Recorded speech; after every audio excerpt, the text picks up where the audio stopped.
Assalamualaikum warahmatullahi wabarakatuh. Alhamdulillah, alhamdulillahilladzi anzala as-sakinata fi qulubil mu'minin liyazdadu imanan ma'a imanihim. Asyhadu an la ilaha illallah wa la syarika lah wa asyhadu anna Muhammadan abduhu wa rasuluhu alladzi la nabiyya ba'dahu. Allahumma shalli wa sallim wa barik ala nabiyyina Muhammadin wa ala alihi wa sahbihi ajma'in. Karena satu yang sebenarnya Allah SWT, saya bersyukur kepada Allah SWT masih diberikan banyak kenikmatan, terutama nikmat iman dan Islam, nikmat sehat, sehingga kita dapat hadir melaksanakan salat subuh berjamaah, kemudian dilanjutkan dengan ta'lim. Salawat dan salam semoga senantiasa dilimpahkan kepada junjungan kita Nabi Muhammad Sallallahu Alaihi Wasallam, kepada keluarga, para sahabat, para tabi'in dan para pengikutnya, dan semoga kita tergolong umatnya yang telah mendapatkan syafaatnya di yaumul qiyamah. Amin ya rabbal alamin. Kalau ibu yang berbahagia, tema pada sahabat ini yaitu amalan-amalan yang pahalanya sama dengan ibadah haji. Jadi ibadah haji itu adalah amalan yang diharapkan, didambakan, dicita-citakan oleh setiap muslim untuk bisa menjalankannya, ya. Karena tidak semua orang bisa untuk menjalankan ibadah haji, ya. Butuh biaya yang banyak, ya. Butuh kesehatan, butuh kemampuan yang khusus untuk bisa menjalankan ibadah haji. Apalagi dengan peraturan yang ada, ya, seperti ya, harus ngantri, ya, dan juga harus ada keterangan yang jelas, ya, bahwasanya ini adalah sunnah haji yang sah, ya. Jadi tidak hanya sebatas terus pokoknya lanjut pokok pilih caranya, ya, pilih caranya bisa haji. Sampai-sampai ada yang nekat apa semangat umroh ini soal balik-balik, niatnya sekali haji, ya. Akhirnya sedikit jadi masalah, ya, karena sudah tangkap polisi, ya, dan sampai ya dideportasi 10 tahun, sekian tahun baru boleh ke Arab Saudi.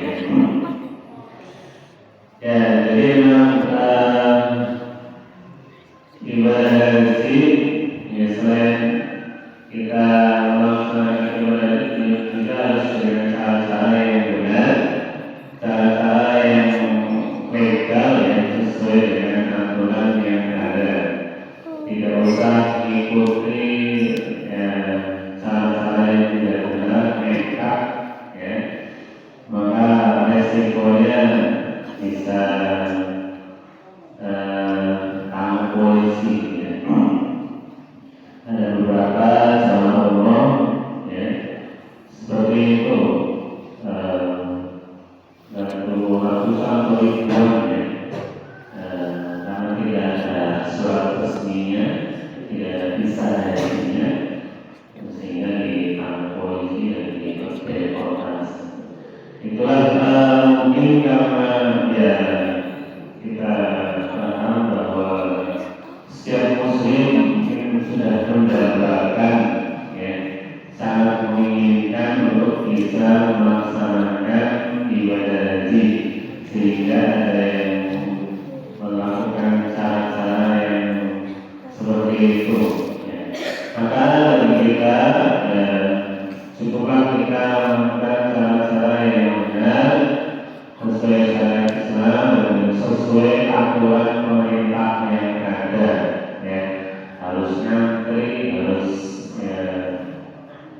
ya mengikuti aturan yang ada.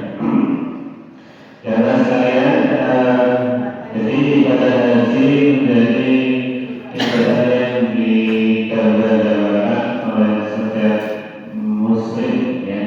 Maka beruntunglah bagi orang yang sudah bisa melaksanakan ibadah haji, diberikan kemampuan, kekuatan sehingga bisa menjalankan ibadah haji. Karena ibadah haji termasuk rukun Islam bagi yang mampu, dan pahalanya juga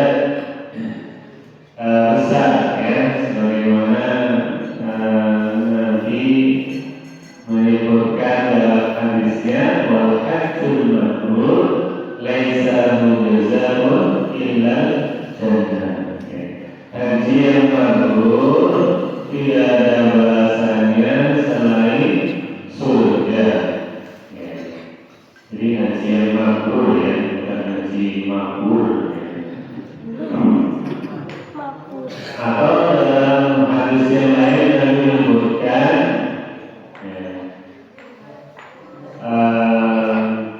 Raja'a kayaumi waladtuhu, ya, orang yang melaksanakan ibadah haji dengan baik, dia kembali ke rumahnya, kampungnya, ya, seperti baru dilahirkan. Maksudnya apa? Bersih, suci dari dosa, ya, dihapus dosa-dosanya. Maka dengan berbagai keutamaan yang ada dalam ibadah haji menjadi gambaran keinginan harapan setiap muslim untuk bisa melaksanakannya ya. Memang haji itu ada yang bilang ibadah panggilan ya. Yang dipanggil ya insya Allah mangkat ya. Kalau sudah dipanggil oleh Allah ya, maksudnya dipanggil mangkat haji ya, dan dipanggil Allah ya. Jadi kalau sudah terpanggil ya, dipanggil untuk melaksanakan ibadah haji, maka Allah akan membukakan jalan baginya untuk berangkat ya, melaksanakan ibadah haji ya.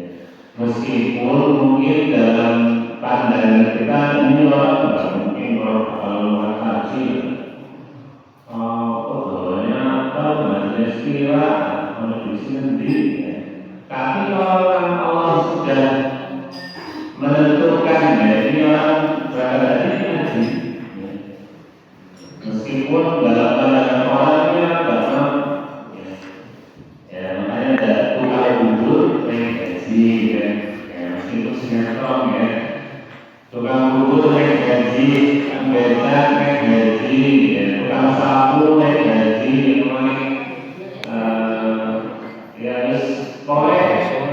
ya, ngomong sing katone orang mampu, orang bakal mangkat haji, tapi atas izin Allah bisa berangkat haji. Entah itu karena mampu sekian tahun, ya. Ada yang memang orang bisa naik haji nabung 10 tahun, 20 tahun, ya. Atau ada yang memang ya karena rezekinya ya, dan itu ahli sukses ya, sehingga patungan orang tuanya maka haji ya.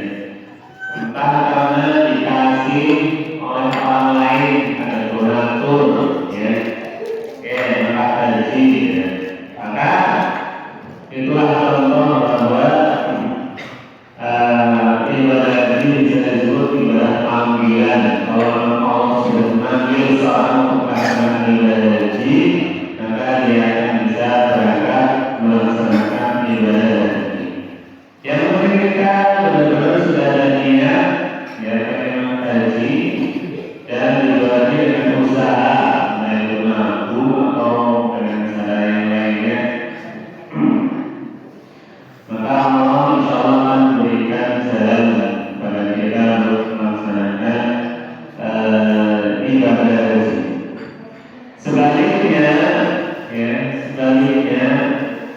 orang yang kelihatannya mampu, orang sugih, punya banyak, sekalian bisa mengangkat haji. Harus datang, harus ngantri, tapi kalau Allah belum menghendaki belum bisa, entah itu karena sakit, entah itu karena ada hal-hal yang lain, atau karena bisa jadi ketipu gitu, orang sugi, kakek, sekolahnya anak sih bisa tahu kita makan haji, bayar sekian bayar belum, asalnya karena mungkin nawarkan atau yang menawarkan berangkat haji tahun ini bayarnya sekian, 2 kali lipat, 3 kali lipat, belum bayar, pokoknya tahun ini boleh nanti ibu, dari seperti itu. Maka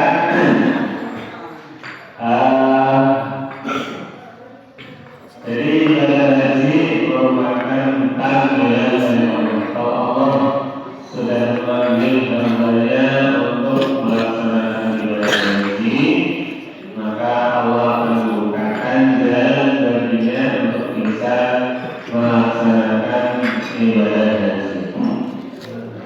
Jamaah yang berbahagia, sebelum saya menyampaikan hal-hal yang bisa kita amalkan, yang mana amal ini pahalanya setara dengan ibadah haji. Sesungguhnya dalam bulan Dzulhijjah ini, khususnya di 10 hari awal di bulan Dzulhijjah ini memiliki keutamaan khusus, keutamaan khusus 10 hari awal di bulan Dzulhijjah. Sebagaimana Nabi menyebutkan dalam hadis riwayat Bukhari, "Man ayyamin al-amal shalih fiha ahabbu ilallah min hadhihi al-ayyam al-'ashr." Tidak ada hari di mana amal saleh dikerjakan lebih dicintai oleh Allah daripada 10 awal bulan Dzulhijjah. Maksudnya apa sih? Maksudnya amal sing luwih dicintai oleh Allah dikerjakan itu di awal 10 dari bulan Dzulhijjah. Ini kan kita sedang berada 10 awal bulan Dzulhijjah. Sekarang adalah bulan Dzulhijjah. Maka ini menjadi kesempatan kita beramal sebaik-baiknya, beribadah sebaik-baiknya, khususnya di 10 hari awal bulan Dzulhijjah.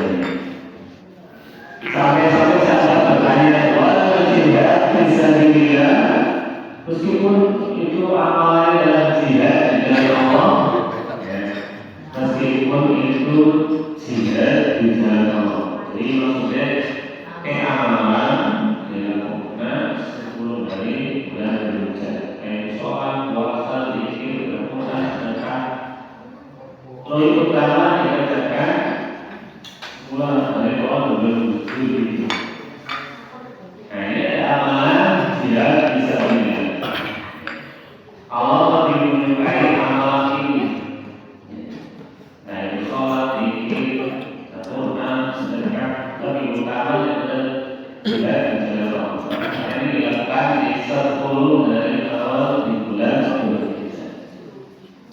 Wal jihad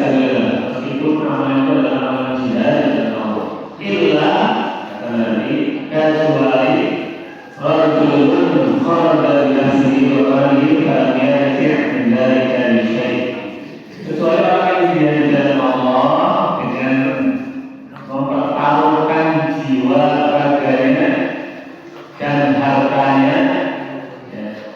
Orangnya kecil dari kabisai, tapi dia tidak kembali dengan apa-apa.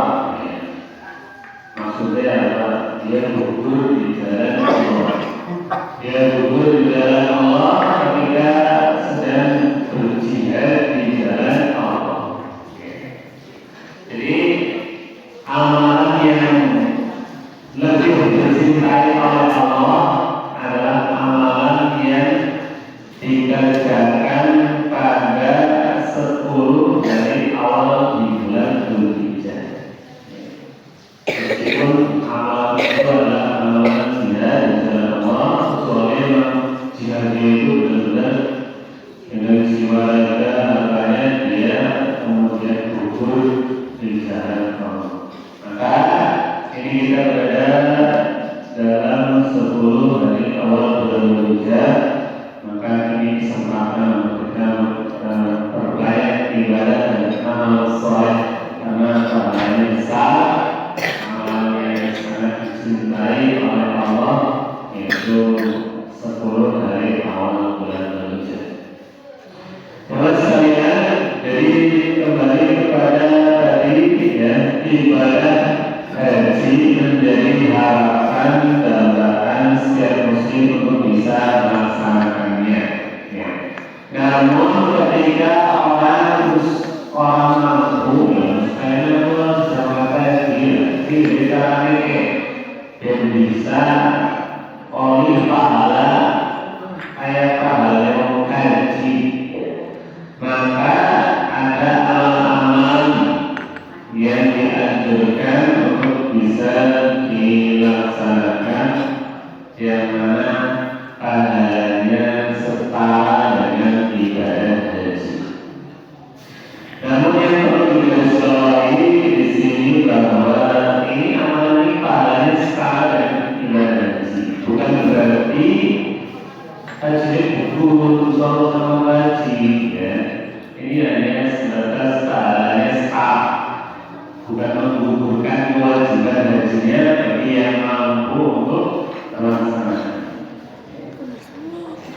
Yang pertama, amalan yang pahalanya setara dengan ibadah haji yang mana disebutkan dalam hadis Nabi, dalam hadis riwayat Tirmidzi. Man shalla al-ghada fi jama'atin thumma qala yadhkurullah hatta tatlu'a asy-syams thumma shalla rak'atain kanat lahu ka'ajri hajjah wa 'umrah tamah.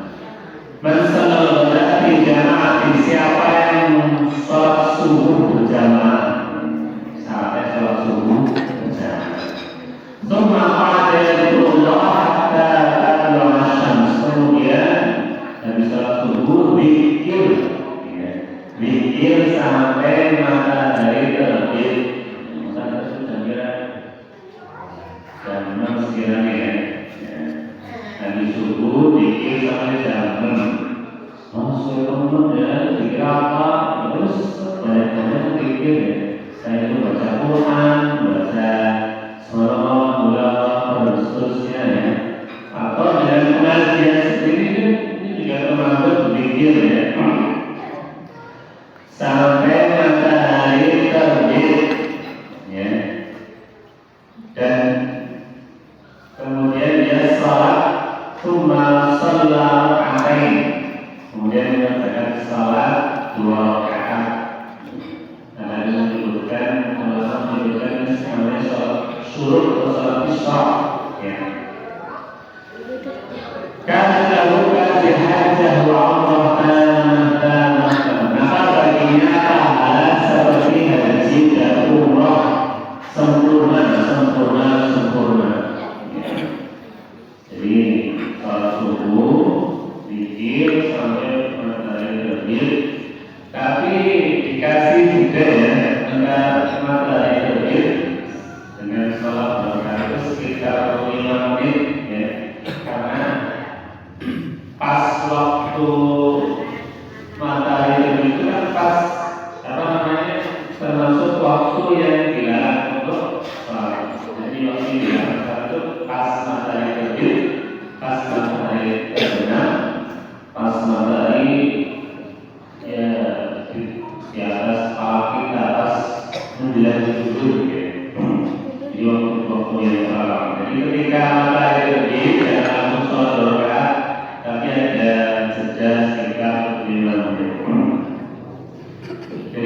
satu amalan yang bisa kita amalkan yang mana pahalanya setara dengan ibadah haji.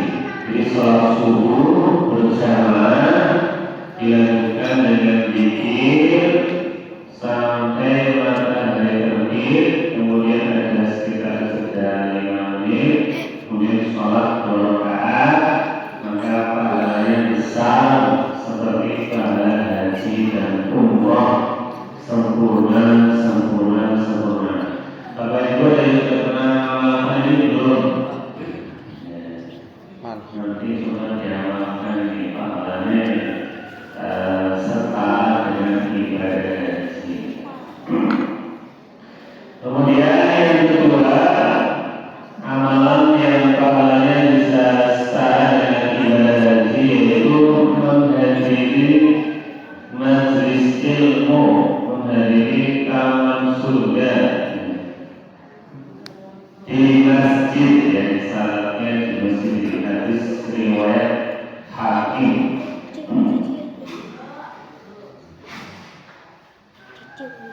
Dari menunjukkan manroha ilal masjid la yuridu illa liyata'allama khairan aw yu'allimahu falahu ajri hajin kamal hijjah. Siapa yang berangkat ke masjid tidak menginginkan sesuatu selain mengajarkan ilmu atau belajar ilmu. Di pahalanya orang muslim boleh ilmu kok yang samanya kok, tapi ustaz dia boleh pahalanya mengajarkan ilmu. Kalau ada haji kamal, maka baginya pahala seperti pahala haji yang sempurna hajinya. Jadi Bapak Ibu aja malas-malas menghadiri majelis ilmu, rajin semangat menghadiri majelis ilmu pengajian, apalagi pahalanya setara dengan ibadah haji. Harus semangat menghadiri majelis ilmu pengajian di masjid. Misalnya di masjid pengajian di rumah, di balai desa ini paling beda Jadi di sini disebutkan siapa yang berangkat ke masjid untuk mempelajari ilmu atau mengajarkan ilmu, maka baginya pahala setara dengan ibadah haji. Misalnya mau cuma lapor dari masjid, ini haji ke masjid, pahalanya haji Kemudian yang ketiga, menjaga sholat berjamaah. Nah, ini juga termasuk amalan yang pahalanya setara dengan ibadah haji. Ini dalam hadis riwayat Abu Dawud. Man kharaja min baitihi mutatahhiran ila shalatil maktubah fa'ajruhu ka'ajril hajjil muhrim. Siapa yang keluar dari rumahnya dalam keadaan sudah berwudu mutatahhiran, misalnya wudu di rumah, aku berwudu di sebelah sholat baik. Wudu di rumah, menfolder jadi mutatahhiran. Jadi dianjurkan itu ya wudunya di rumah, berangkat ke masjid untuk sholat berjamaah. Ka'ajruhu ka'ajril hajjil muhrim, maka pahalanya seperti pahala haji yang melakukan ihram, dalam keadaan ihram. Jadi Bapak Ibu harus semangat untuk melaksanakan ibadah sholat berjamaah di masjid. Terus ini santai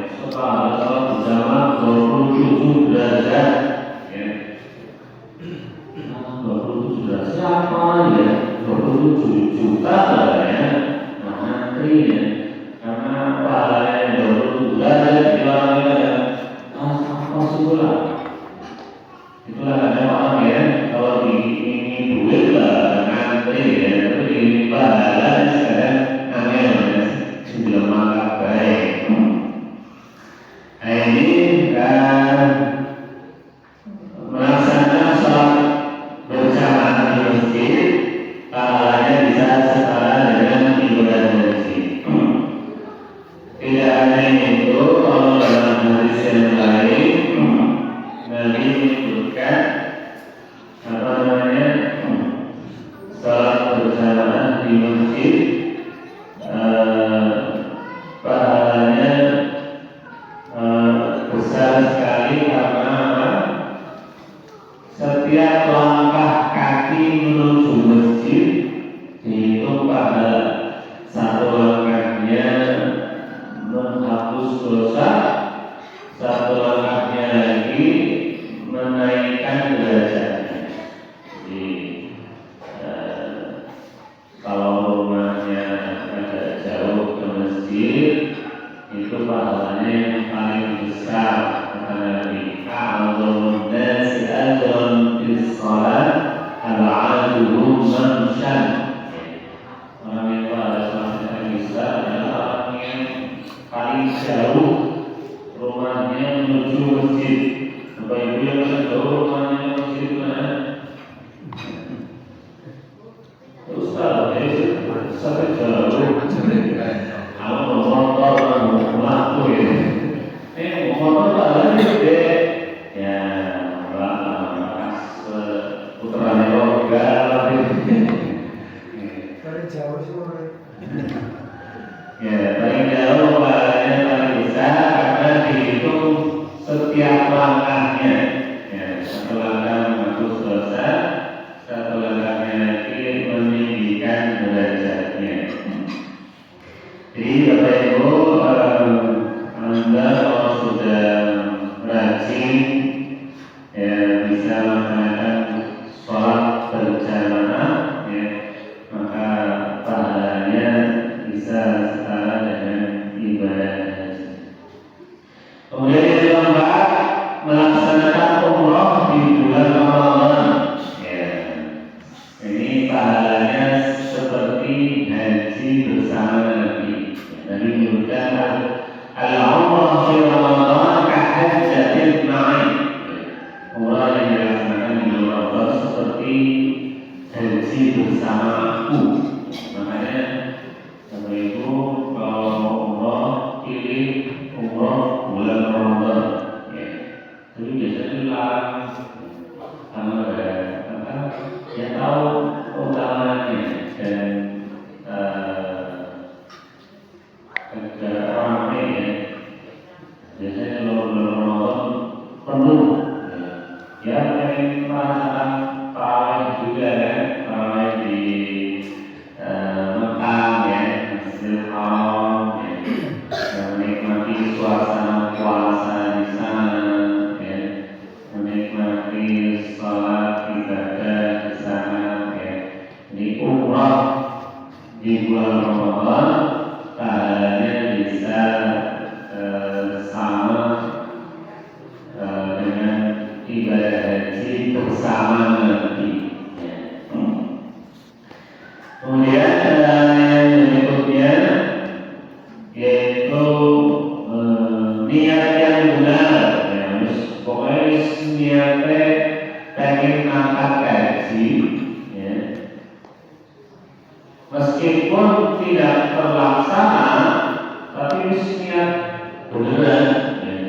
Insya Allah bisa mendapatkan pahala haji yang sudah diniatkan.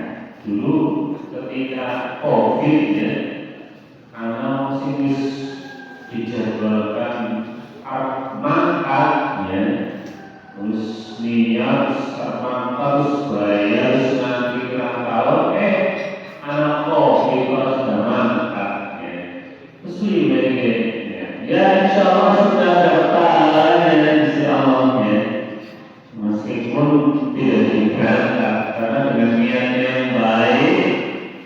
sudah bayar ya haji, sudah ngantri sekian tahun, sebelum sudah makan sama COVID ya.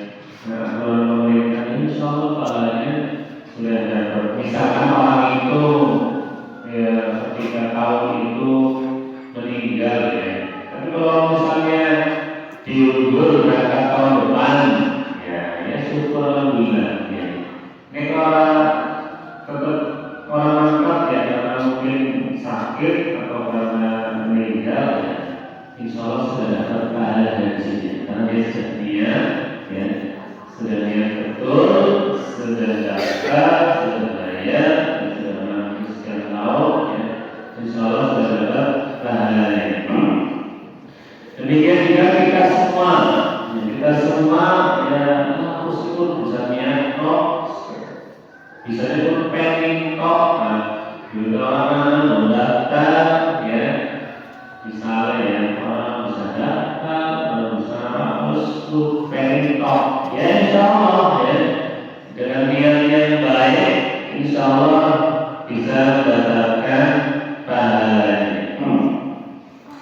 Maka tadi juga menyebutkan dalam hadisnya masalah syahadat salihah balaghallahu manazil syuhada wa inna ta'ala firasyi. Ini hadis yang menyebutkan tentang orang yang meminta syahadat. Syahadat itu maksudnya mati syahid. Masalah syahadat, siapa yang ingin mati syahid di jalan Allah sholihan dengan jujur dan benar dengan baik, balaghallahu manazil syuhada, Allah menyampaikannya kepada kedudukan syuhada, orang yang syahid di jalan Allah. Wa imma ta'ala firasyihi, meskipun dia meninggalnya dulu kasur, meninggalnya di atas kasur. Next syahid kan meninggalnya di dalam pertempuran ya, perang itu ketika di zaman Nabi. Insyaallah sahabat siapa? Saifullah. Siapa Saifullah? Yang dijuluki Saifullah, pedangnya Allah. Sama yang dijuluki Saifullah, sahabat Nabi. Pedangnya Allah. Khalid bin Walid. Khalid bin Walid. Dia sebelum masuk Islam ya, dia mengalahkan Nabi dan para sahabat dalam perang Uhud. Ya. Dalam perang Uhud kan Nabi sudah pesan, tukang panah dulu ya, dan menggol. Masalah sunnah, ya. Tukang panah, ayo teman-teman kita beri malu. Khalid bin Walid kan dia memimpin perang kafir ya. Wah, lihat orang Muslim dan mundur, putar balik, nyerang balik. Akhirnya para sahabat dalam perang kalah ya, atas strateginya Khalid bin Walid yang memimpin pasukan orang kafir di perang itu meresahkan. Tapi setelah sekian tahun dan sekian lama, kemudian Khalid bin Walid akhirnya dia masuk Islam, ya, masuk Islam dan dia mengikuti beberapa peperangan, pertempuran, ya, dan dia merasa sangat iri dengan para sahabat yang gugur dalam pertempuran syahid. Dia pengen syahid, bisa-bisa menang, selalu perang mesti menang.